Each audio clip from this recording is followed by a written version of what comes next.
Oo nga. Nagtitiaw lang.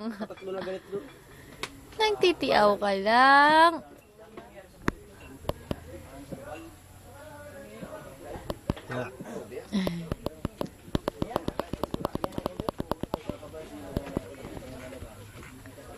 Hi. Ang cute. Ano ba ya?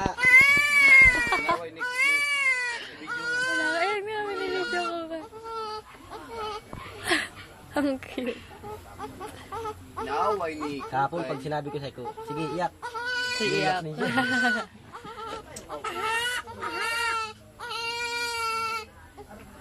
Uy, pala kailangan niya.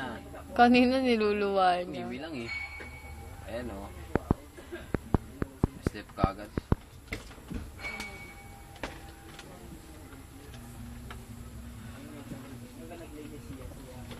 Hawakan mo. Alam mo, marunong humawak ka.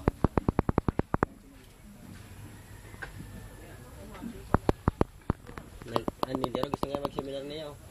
Seminar kami. Mga ama. Sa ospital. So, ano yung Nag-seminar kayo? pagkarga sa balit. Ah, talaga? Sa pagbunyag ng pag-seminar natin. Kailan binyag? Wala pa. Wala pa nga. Sa-text na lang ako. Sige. September 15. Ano, before or after? September 15. Ha? Ano, pag-text ako sa'yo, before or after? Before or after? Siyempre before. Paano ako makaka-attend?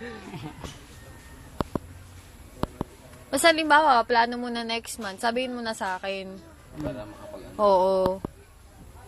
Para ako papag-set ng date. Mimi. Ayaw na, ayaw na. Ah, niluluwa na. Matiawan nga eh. Iiyak tapos.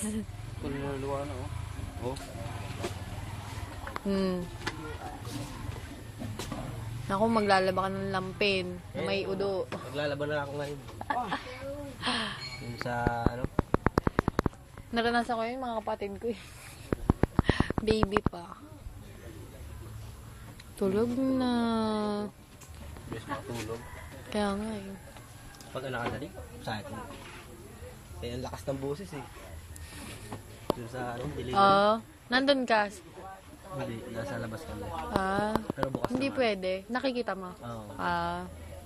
Bukas naman. Tapos pagkakos biglang iyak. Ang laki Madali ng- lang. Nahirapan siya. Hindi, madali lang nang nag-labor na. Matagal. Yun yung mahirap. Pinasok na namin sa delivery. Yun na, lumabas Mga agad. 10 minutes. Umiyak na.